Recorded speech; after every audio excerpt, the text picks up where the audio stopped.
Multi speciality হাসপাতাল। মেঘবেলা লাইভে আপনার পছন্দের টিভি চ্যানেলস সম্পূর্ণ বিনামূল্যে, শুধুমাত্র মেঘবেলা ব্রডব্যান্ডের কানেকশনের সঙ্গে। মেঘবেলা ব্রডব্যান্ড, বাংলার ঘরে ঘরে। বাঁকুড়ার দ্বারকেশ্বর নদ থেকে ফের এক মহিলার মৃতদেহ উদ্ধার ঘিরে চাঞ্চল্য ছড়ালো বিষ্ণুপুর থানার দমদমা ফেরিঘাট এলাকায়। জানা যায় নৌকা চালকেরা নদীর স্রোতে ভেসে যেতে দেখেন মৃতদেহটি। পরে ঘাটের কাছে এনে খবর দেওয়া হয় থানায়। পুলিশ এসে মৃতদেহটি উদ্ধার করে ময়নাতদন্তে পাঠায়। মৃতার নাম মালা শীট, বয়স আনুমানিক 60 বছর।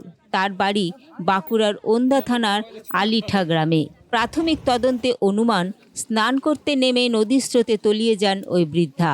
এটা হঠাৎ করে নদীতে আসছে, একটা লাশ দেখি ভেসে আসছে, খবর পেলাম।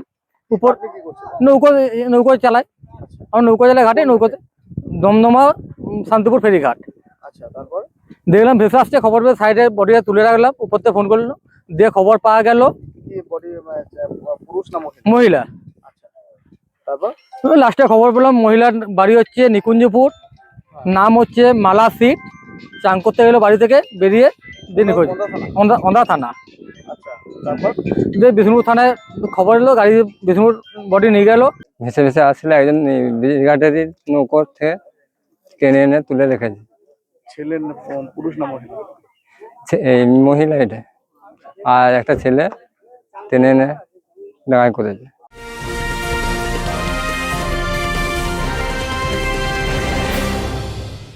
উত্তর 24 পরগনা ও তার আশপাশের এলাকার মানুষের সেবায় ক্যাথ ল্যাবের মতো অত্যাধুনিক সুবিধা নিয়ে পরিষেবায় ব্রতী সারদা মাল্টি স্পেশালিটি হাসপাতাল।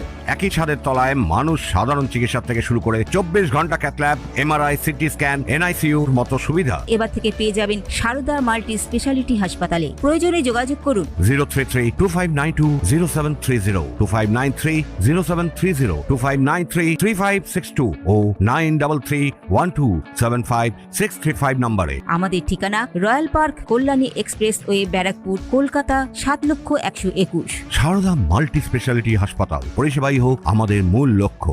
এখানে হচ্ছে যে ওন্দা থানা নিকুঞ্জপুরে বাড়ি, ও মহিলা দ্বারকেশ্বর নদী ভেসে যাচ্ছিল।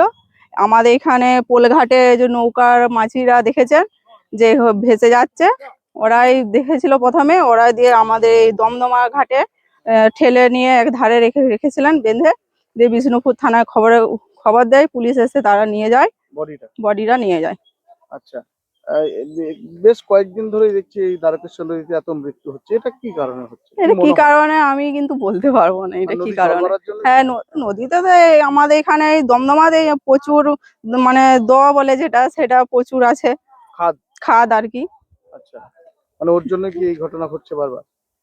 এটা হতে পারে, কি কারণে সেটা তো বলতে পারছি না। হয়তো কেউ স্নান করতে নামছে, সাঁতার জানে না, চলে যাচ্ছে জলের তোড়ে। প্রসঙ্গত, বর্ষা শুরু থেকেই দ্বারকেশ্বর নদ বইছে দুকুল ছাপিয়ে, আর সেই নদীর জলে ডুবে গত 1 মাসে জেলায় মৃত্যু হয়েছে মোট 8 জনের বলে খবর। ঘটনায় চাঞ্চল্য ছড়িয়ে পড়ে এলাকায়। Bureau report, news Bengal today.